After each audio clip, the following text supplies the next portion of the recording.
But it turns out degrowth is fake.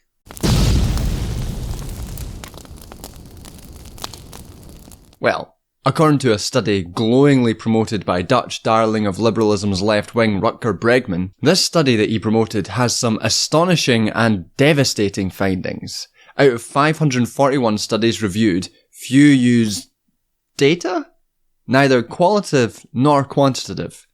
Those qualitative studies that do so apparently only use small datasets or non-representative case studies, and maybe, worst of all, almost 90% of all studies reviewed are not analysis, but instead opinion. This seems pretty fucking damning for the growing and quite heterogeneous field of study that is degrowth. These claims aren't just damning, they also seem a bit unlikely, to say the least. Look, I'm not going to pretend that I'm totally abridged of all degrowth literature, but I have read a fairly significant amount, and reading the abstract for this study, which makes these claims, made me think, this seems odd. And I'm not the only one. This lit review of degrowth studies by Savin and Vanderberg has garnered a pretty significant amount of pushback from a number of degrowth academics. Some, like the author of the book I reviewed in the last video, have called it a bad faith hit piece. Others, like Jason Hickel and Timothy Parikh, have raised some pretty big questions, some big talk. Well, as usual, Raymond, you've raised an absolutely huge question. Of course I have, Richard, this is big talk! About its methodologies. While others who lead projects on degrowth, such as Julia Steinberger, pointed out that of the 33 studies her team published, of which about half were quantitative studies, only one would have been included in this apparently devastating review of the literature. Despite this pushback though, this literature review has already been used to try and delegitimise the study and even concept of degrowth. Bregman's tweet is just one example, but Steinberger has pointed out that it's already been used to delegitimise her own ongoing research too. Basically, I'm doing this video because it's firstly useful to take seriously the accusation that something you support, something that you've been promoting, is a sham. Secondly, the moment I saw Bregman's tweet, I knew that it would get repeated by anyone who is critical of degrowth, so it's useful to actually investigate whether its claims are true. And thirdly, it annoyed me. And I'm making that your problem as well. As I read through this paper, reading its arguments, its bombastic claims, and even its tone, I became more annoyed. This paper doesn't only fail on methodological grounds, but it misrepresents several of the studies it directly quotes in a bid to seemingly delegitimise qualitative research in general. It also makes bizarre references to Steven Pinker to try and delegitimise several other fields and concepts with nothing more than a flick of the wrist. These are stupid zombie concepts that indicate bad thinking, apparently. Basically, it's a bad paper. It's a bad paper. And I'm going to tell you today why, and how to be prepared when someone inevitably throws this citation at you if you are at all promoting degrowth or espousing any degrowth thought. Because that will happen, and it's going to be annoying, so this is going to be useful. I hope. Otherwise, I spent a lot of time reading through studies that was really boring, and then it'll be pointless. Please don't make this pointless for me.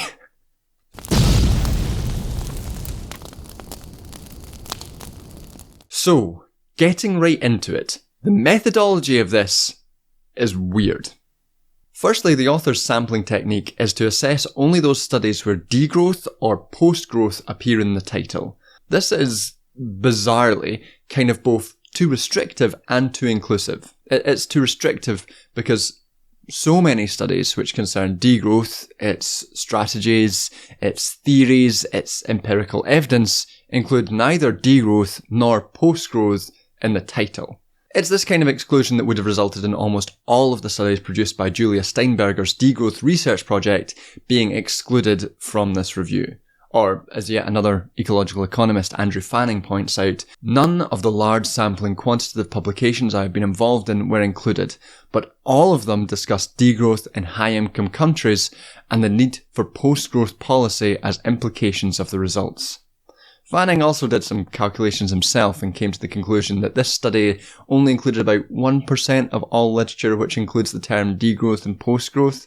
And you might point out that, say, just mentioning degrowth doesn't make it degrowth literature, but I feel like that kind of balances out by a lot of degrowth literature which doesn't mention degrowth at all. For example, if you've got an analysis of decoupling to economic growth, carbon decoupling with economic growth, and you're just analysing these data and this statistics, and you say, for example, to draw on a real study, that you see decoupling happening but at a too slow rate to combat global warming. You could write that without mentioning degrowth. Would that be a degrowth study? Yeah. It would have implications for degrowth, and it could be possibly used and interpreted by a bunch of degrowth literature. But it would be excluded by this study. So we've already got some methodological issues going on here. But as Parikh pretty extensively documents, the problem of this sampling methodology go even deeper. He points out that the sampling of this study both ends up over-excluding quantitative research upon which a lot of degrowth studies are built, like the sort of hypothetical example I just mentioned, and bizarrely and inconsistently includes some research which the sampling method says should be excluded. On the first point, Parikh points out that one study called A Good Life Within Planetary Boundaries, which modelled planetary boundaries at the country level and has been essential for loads of degrowth literature, was excluded from this study as degrowth or post-growth didn't appear in the title or abstract. As Parikh says, not including it in a literature review of the field would be like reviewing science fiction films without mentioning Star Wars.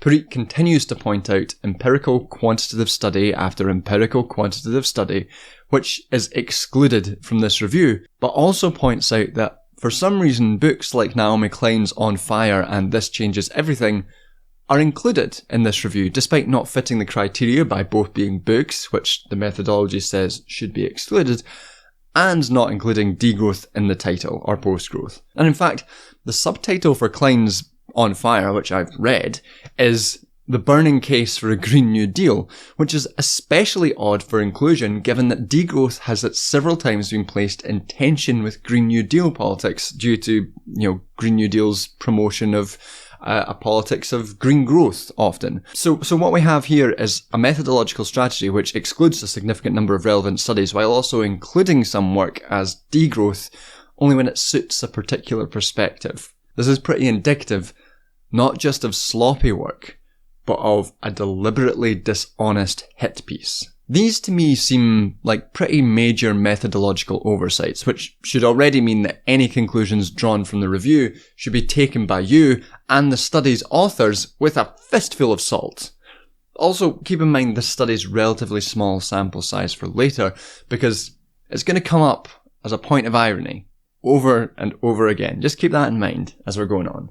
So back to the sampling. The sampling here is also too inclusive when it conflates degrowth specifically with the distinct umbrella term post-growth. Savin and Vandenberg conflate these two terms as if they mean the same thing while not offering a particularly strong definition of degrowth itself. They actually argue that it's degrowth in general which consistently muddles up degrowth and post-growth, and that justifies their conflation in the review. But as Parikh again argues, post-growth is a more general umbrella term which includes a number of growth-critical studies and perspectives, including degrowth, but also including the study's author's particular favoured cause, A-growth. And again, remember this, because it's going to come up later on, and it's going to be ironic. In contrast, degrowth is a specific subfield which is concerned with the downscaling of production and consumption with the simultaneous improvement of conditions for people across the globe.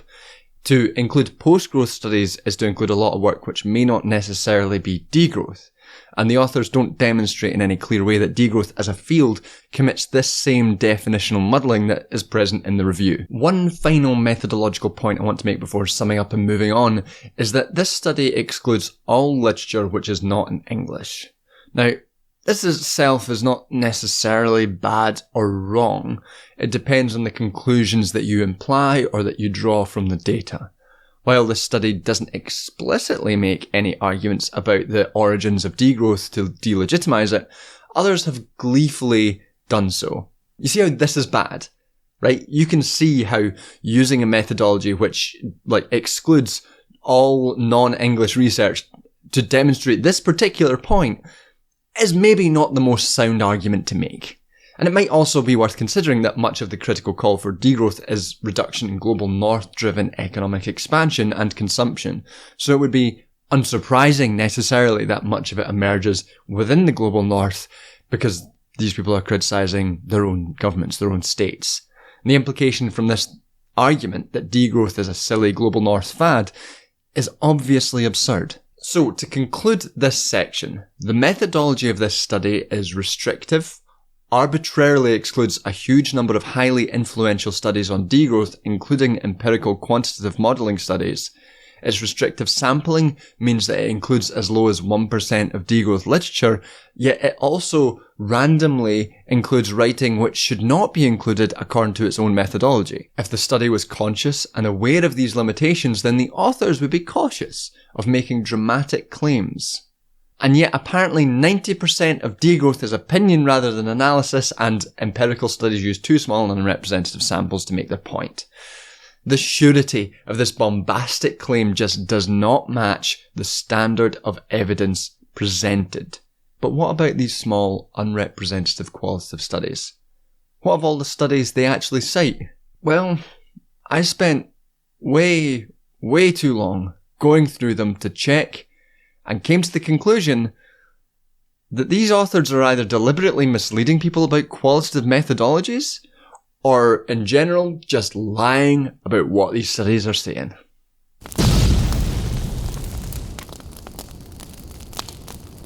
In the review, Savin and Vanderberg detail what they consider general methodological deficiencies of degrowth as a whole in two sections.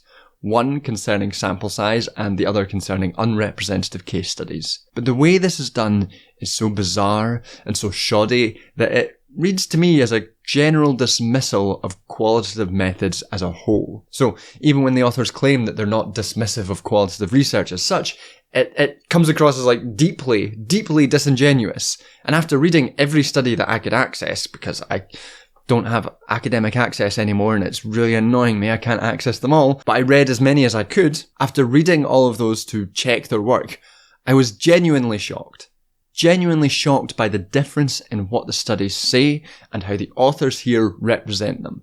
It's shockingly bad. But before we even get into the specific studies these authors cite as being particularly bad, it's worth pointing out that they don't justify why they choose these specific studies. How do we know these are representative of the field of degrowth in general? We don't. The unfortunate fact is that this is academia. So much bad shit is published all the time. Guys, so much bad work is published all the time. You can pick any discipline and find terrible study after terrible study. We're kind of incentivized to do it. We need to keep churning out articles, and some of it is shit. Sometimes articles are shit. Sometimes the peer review system makes an article shit. I'm not going to get into it too much because that'll turn into a different rambly video. Get me drunk on stream and then I'll talk about it. But when I read these studies, some of the ones that Savin and Vanderberg cited, some of them did kind of suck. But not generally because of their methodology. It's more because of their theoretical and political outlooks. Despite my best efforts, not that much academic work is communist. It's unfortunate. We haven't yet managed to turn the institutions into woke, trans, gay, communist hubs, despite what you might hear. But we're trying. God, we're trying. But also, if I was looking at these studies that are cited, and I was criticising them on their theoretical or political basis, not even their methodologies, I couldn't make a judgment based on that about degrowth as an entire field. You just can't. It'd be like if I met one cat and that cat was an asshole. I couldn't assume that all cats are assholes. Some of them are also pricks. I like cats, don't come at me. I like cats, but some of them are pricks. Some of them are assholes and pricks. Some of them are beautiful while being assholes and pricks. It's a real challenge.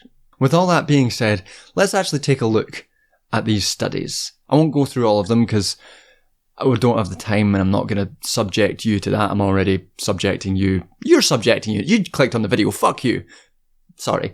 I'm not going to go through all of them, but I'm going to pick some of the more egregious examples of misrepresentations and let you judge for yourself. So the first paper the authors decide to credit is one by Colombo et al. They argue that Colombo et al. Undertake interviews with 41 individuals of 3 Italian Social Agricultural Cooperatives, which are SACs. But one wonders, they say, why only 3 cooperatives were studied, given that the article notes that in Italy there are 430 of such SACs in 2017. So, firstly, in qualitative research, 41 individuals is a very large sample size. So as a quick methodology lesson for all the students out there, the purpose of qualitative interviews is to generate deep data, which can then be used as part of a process of generating deep knowledge for theory, often for theory. This means that qualitative research takes a long time to carry out. For example, the qualitative data I produced in my PhD was about 10 interviews. It wasn't the only research I did, because there was lots of other theory, lots of other paper analysis, lots of, other second-hand work done as well.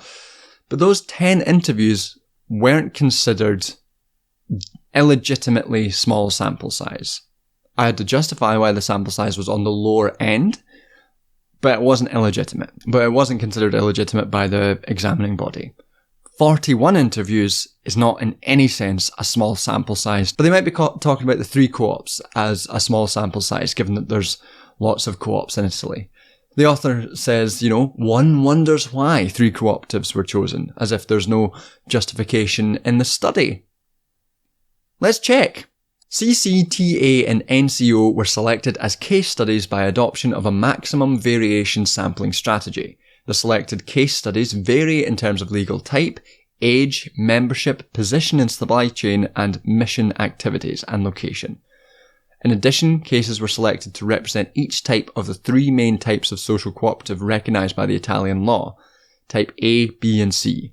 According to Law 381/91, Type A provides social healthcare and educational services, Type B focuses on work, integration of vulnerable individuals, e.g. people with disability, minors and situations of family difficulties, people of recovering from addiction, and those convicted, and allowed measures alternative to detention.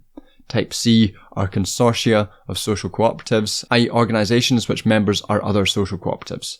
So, one may wonder why only 3 companies were chosen, but one may stop wondering and just read the study. The 3 chosen represent 3 types of social cooperatives and a range of positions.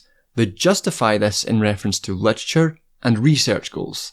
They don't make an argument that they've discovered a generalizable truth, but use deep qualitative data to build theoretical potentials. This is not in itself shoddy small sample size work, but just normal qualitative research. To not understand that is truly baffling to me. To be a professor and not understand that is baffling to me. Also, just to note, Colombo's paper includes A-growth as part of its paradigm, which makes it a strange inclusion for the authors of the review, since they argue that A-growth is much more scientifically robust.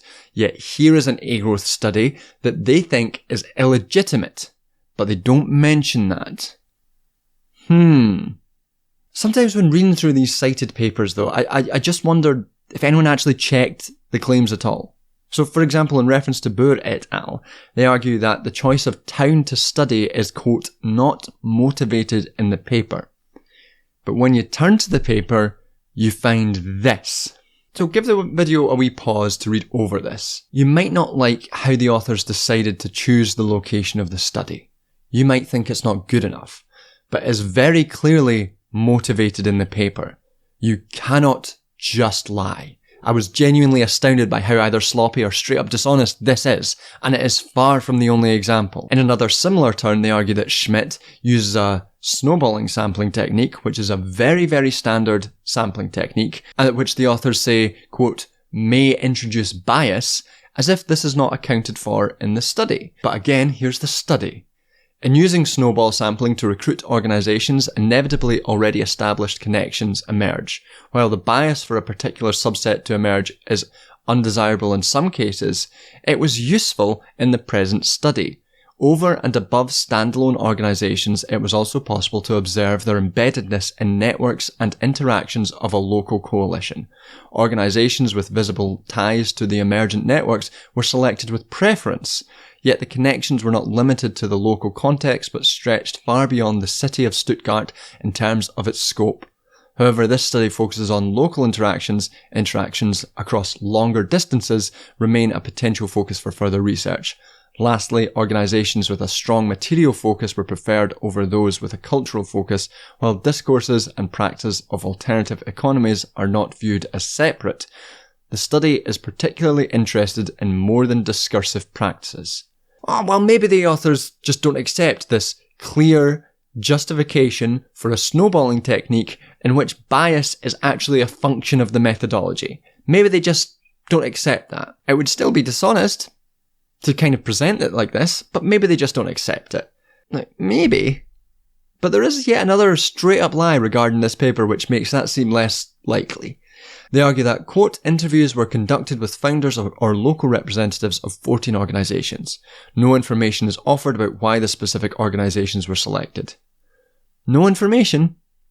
That would be a slight oversight. That would be a bit damning if it were true. The selection of organisations was informed by a notion of PGOs as addressing social and environmental concerns, while explicitly or implicitly challenging growth-based economies and politics. Legal form and other objective criteria proved inadequate to inform the selection and, taking a diverse economist perspective, a separation between market and non-market was deliberately avoided.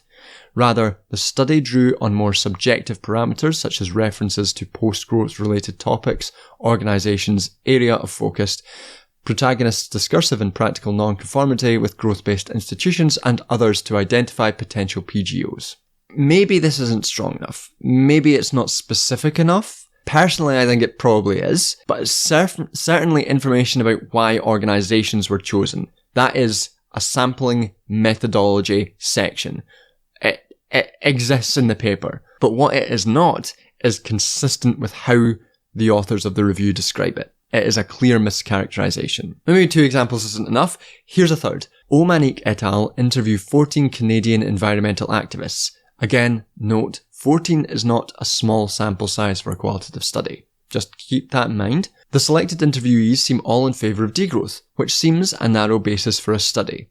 But reading the cited paper, we find that this isn't true.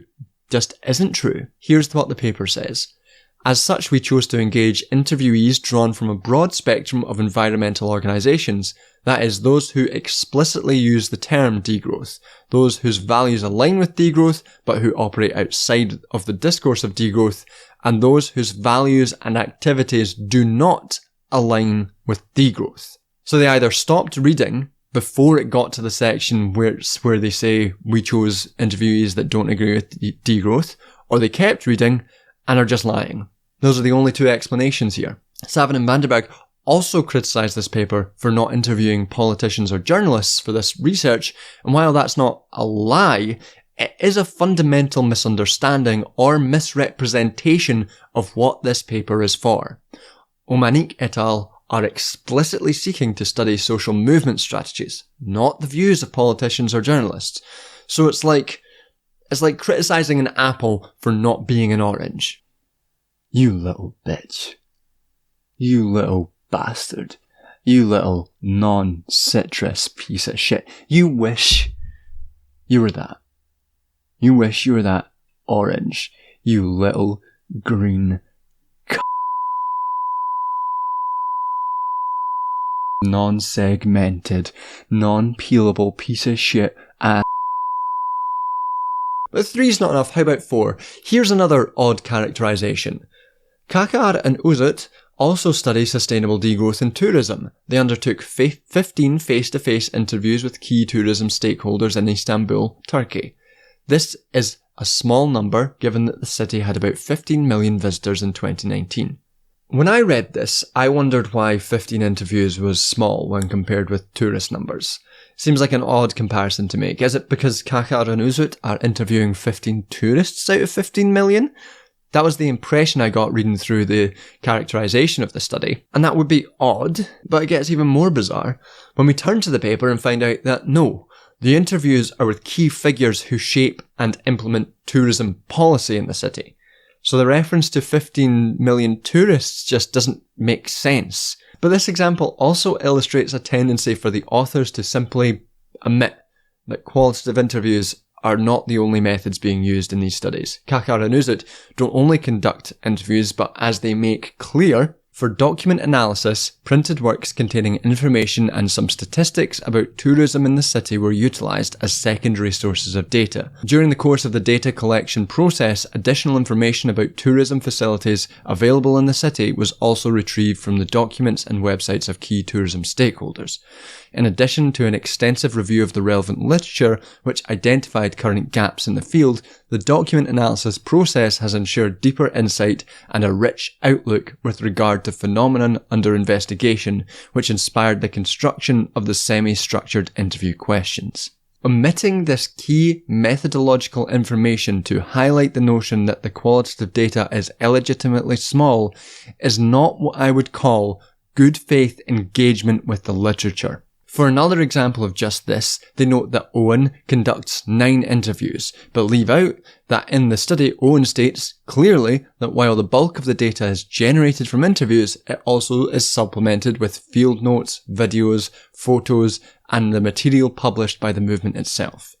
This is pretty standard practice. Selectively omitting details of studies you're criticising, however, is not. Savin and Vandenberg are both working with a relatively small quantitative sample size and have misrepresented several of the actually cited studies, so the authors should be a bit cautious in the conclusions they draw. But in a blasé and ironic example of the conclusions they draw, they argue that these trends that they've identified of poor research practice are present in both older and recent studies, suggesting that there is no clear trend. Instead, the problem of small and unrepresentative samples is quite evenly spread over time. So, with no information given on why these specific studies were selected, we can't actually make any claim about whether there's anything generalizable from this small selection, especially when the authors don't seem to know how qualitative research works, what it's for,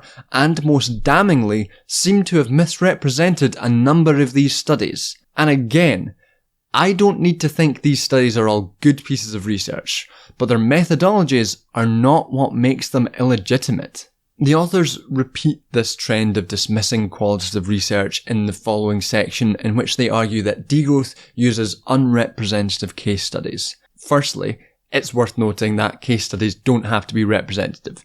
That's often not what case studies are for at all. They can be used in a number of ways for a number of reasons, including theoretical relevance for the very fact of not being representative, to try and sort of tease out new generative possibilities or differences or theories, just to name a few uses. But the authors don't seem to be aware of these varied uses of case studies and instead seem fixated on how typical a case may be. For example, the author criticises Callas and his research team for choosing 2 Greek islands to examine really existing degrowth trends on the grounds that these islands aren't representative. But when you read the study, it's very much the point that these aren't representative cases. Callas is trying to tease out the specifics of these cases to theorise new potentials. This is just classic qualitative theory generation. Again, standard practice. They also argue that, quote, it is also unclear why these particular islands were chosen because their population sizes are very different. Ikaria around 8,000 and Gavdos around 200, which hampers comparability. But again, let's actually read the paper. Our research does not seek to compare the 2 cases. It illustrates and theorises aspects similar to each of them, as well as the different dynamics playing out in the 2 distinct settings.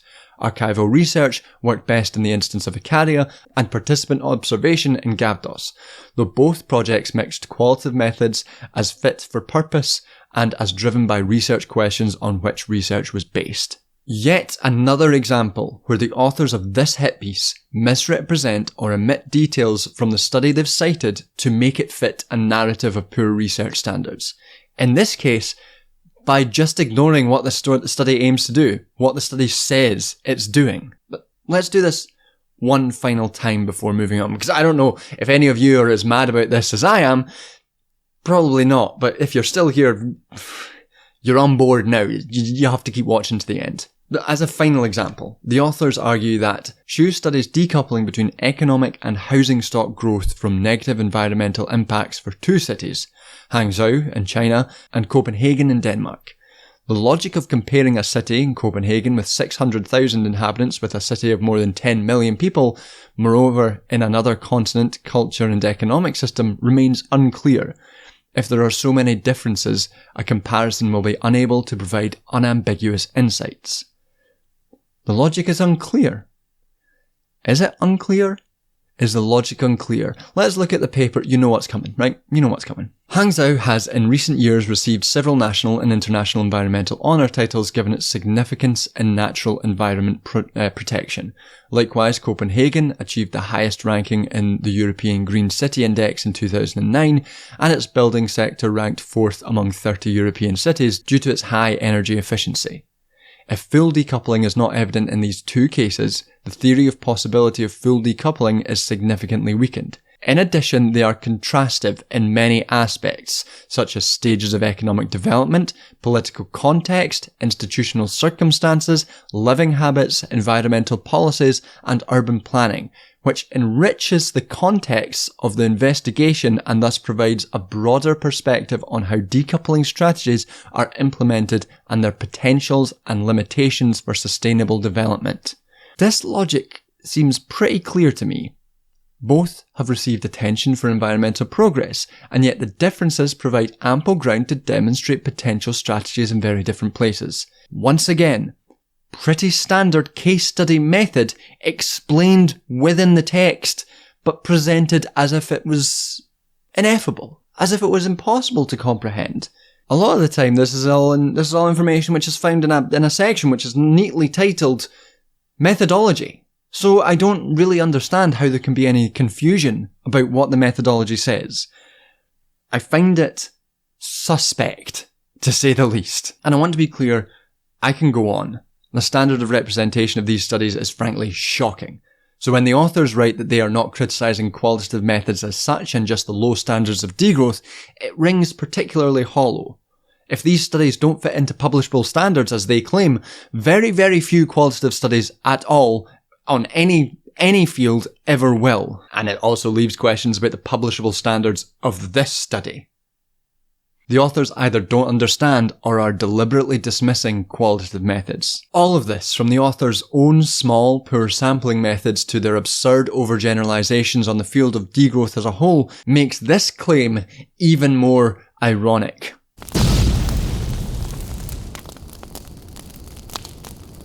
But it's not just qualitative research that the authors apparently don't understand. One of the most shocking findings of this paper is that an absurd 90% of degrowth publications are opinion rather than analysis. This is a baffling claim, especially because at no point in this study is it explained what opinion is supposed to mean as opposed to analysis or to theory. It's simply stated in the introduction and the conclusion that 90% of degrowth studies are opinion, but not explained or justified what this means. We can infer from the text that Savin and Vandenberg consider anything except primary data analysis as opinion.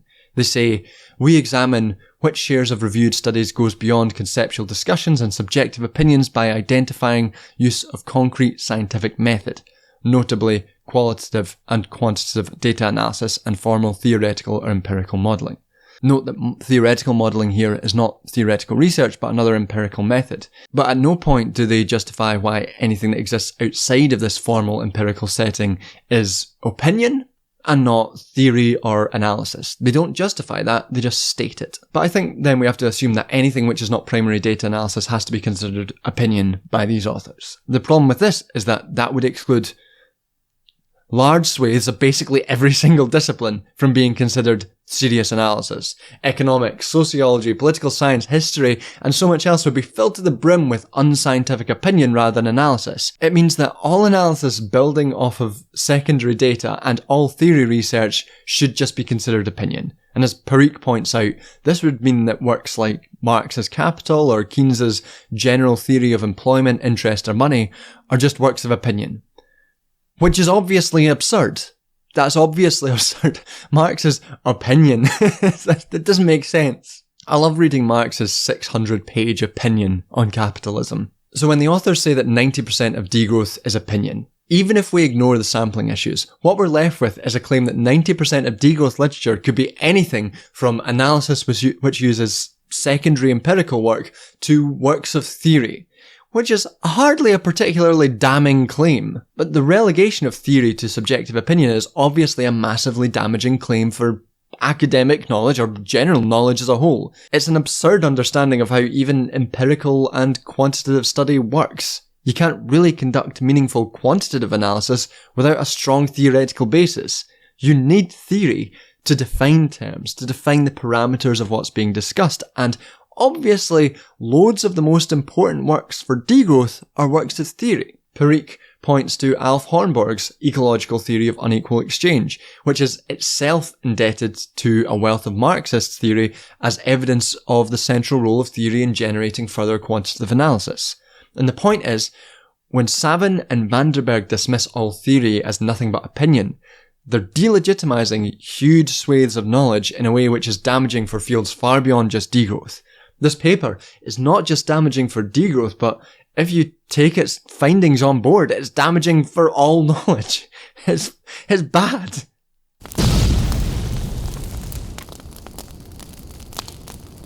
As a final point, building on the hand-wavy dismissal of all theory and the delegitimizing of qualitative methods, Savin and Vanderberg are just weird about a bunch of shit. They make accusations which have much more the tone of, I don't know, say, one of my YouTube videos than a piece of academic writing.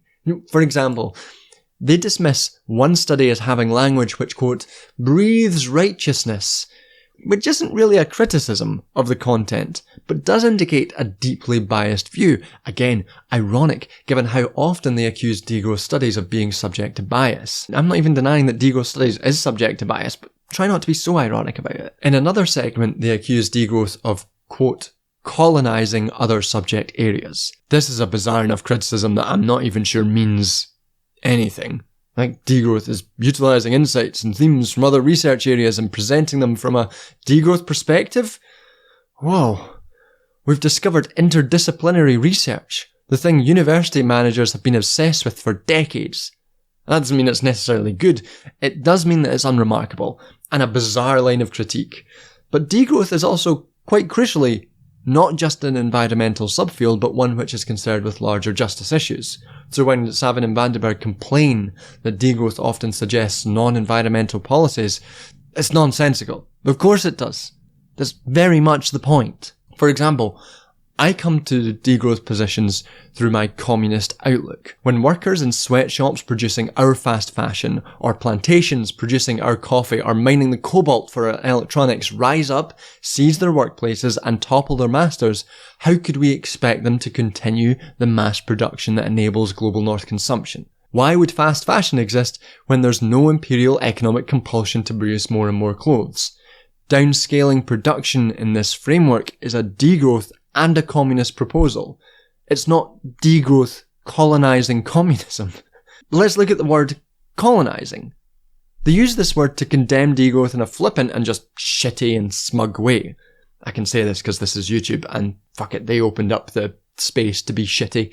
But then the authors take this bizarre pop. This is ironic given the plea for decolonizing in the degrowth community. What were they thinking writing this? What were the reviewers thinking okaying this? What were the journal editors thinking publishing this? Obviously, decolonization, whether that is decolonization of a discipline, which challenges Eurocentric colonial epistemologies, or decolonizing materially from the forms of extraction and global north exploitation that still condemn the global south to live in, poverty in relative terms to the global north, that obviously means something different from interdisciplinary research. To conflate these two is hugely dismissive, disrespectful, and it's fucking weird, man. It's just weird. And the last bit of just fucking weirdness is when Savin and Vanderberg cite enemy of the channel Steven fucking Pinker, stating, in addition, degrowth papers have a high frequency of zombie nouns, a term coined by author Helen Sword and propagated by Harvard language psychologist Steven Pinker. It involves adding suffixes like ity, shun, or ism to an adjective or verb. Only in titles, we already identified the following ones: de-resourcification, decoloniality, defashion, islandness, decommodification, productivism. Other invented terms are spatializing and necropolitics. According to Pinker, they are intended to impress, but tend to characterize bad writing and sloppy thinking. A final example, prefigurative strategy, which is cryptic but sounds interesting to naive readers.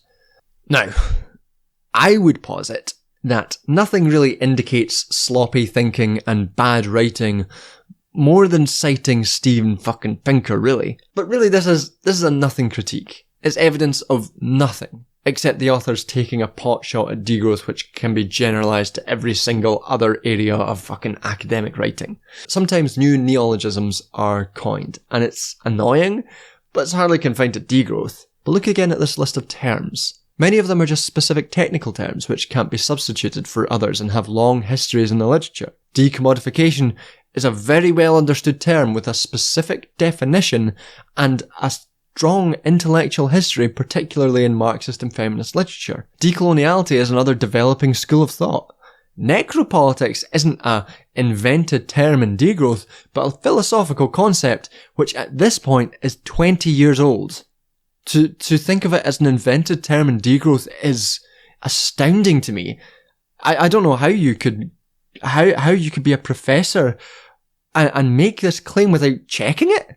Dismissing all of this is just weird as hell. It's not real criticism, it's just bizarre. If anything, it shows how deeply unserious these authors are. They're not engaging with degrowth, they're writing a hit piece.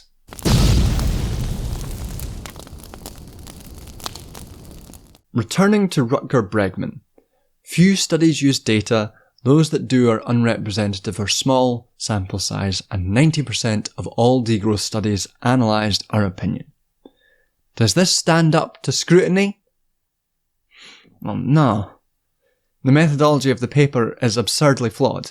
The authors make massive generalisations based on little substantive evidence. They don't seem to understand what qualitative research looks like or what it's for, and they dismiss everything that isn't primary empirical analysis as opinion. This is not serious engagement with the field. If you're even degrowth curious and you come across someone using this study, just know that it cannot substantiate its headline conclusions. It's absurd to me that so many critiques of degrowth simply cannot bear to criticise it on its own terms. They have to make up mad claims and bizarre dismissals, and it's frustrating because there are many actual areas of criticism that are worth making. There's always questions about further research and, crucially, further paradigm-shifting alternatives. There's questions about policy depth and analysis for sure, but like Marxism, a focus on policy may be somewhat just beyond what we want to do. Maybe questions need to focus on specific revolutionary strategies. But again, we're caught up refuting bad faith hit pieces like this. I don't know, maybe doing this review will help people understand some basic methodology analysis too. I need to justify to myself why I did this, why I went through all these studies. It was really, really boring. Anyway, bye. That's it. We're done. Alright, thanks for watching. I hope you all got something from this, instead of watching me be mad about a paper for 40 minutes or so. I hope it was good. Take some, some useful methodology questions going forward as well. As ever, if you like my work, please subscribe to Patreon, where you get early access to videos and some early screenshots of videos and scripts and book reviews and any other writing I do. Also, you get your name read out in the credits if you're $10 and up, and I'll do that in just a second. If you can't subscribe to Patreon, I've always got a Ko-fi and a PayPal as well for one-off donations, or just, just a wee share. I could do with a wee share of these videos. And, if you've enjoyed my work, go for it. Just click that wee share button, you beautiful bastard. Sorry, I'm filming my credits just after filming, which I don't normally do, so it's got me a bit manic. Anyway, let's read off the $10 and up patron names. I'm going to have to lean into my computer, so I hope I don't get too loud. First, we've got Demo Squid, Dying of Thirst, Soval Hayes, Anita Anispi, Bonnie, Cameron Blakemore, El Grey T, Ellis Wren, FD Signifier, Hey Joe, Katie Marshall, Kim Crawley, Nina G, Public Relations, Quint Wolf, S, Aga Ghost, Aaron, Austin Talman, Barney Carroll, Kate Soiree, Christopher Poff, Cyril Smith, Daniel Hughes, Daniel Swing, Duncan Skinner, Esoteric Functionalism, J. Fraser Cartwright, Jack, Joel, Joshua Moldenhauer, Kieran Gore, Lawrence Rowland, Layum, Melanie Estes, Mord Gussie, Nelly Zacheva, Niels Abelgard, Paul Singleton, Theo Westphal, Rachel Ann, Rachel Mixon, Robin, Sammy, Tamesh Kispeter, TB Skyen, Tinfoil Pancakes, Tom Price, and Xander Corvus. And yeah, thanks for watching. Give it a share and everything, and I love you. Bye. Love you. Yeah, I'll eat you. Yeah, you're delicious. I like you. I like you, Apple. I like the way you crunch. I bet you fucking wish you were that orange. I bet you fucking dream of being that orange, you fucking piece of shit fucking wanker.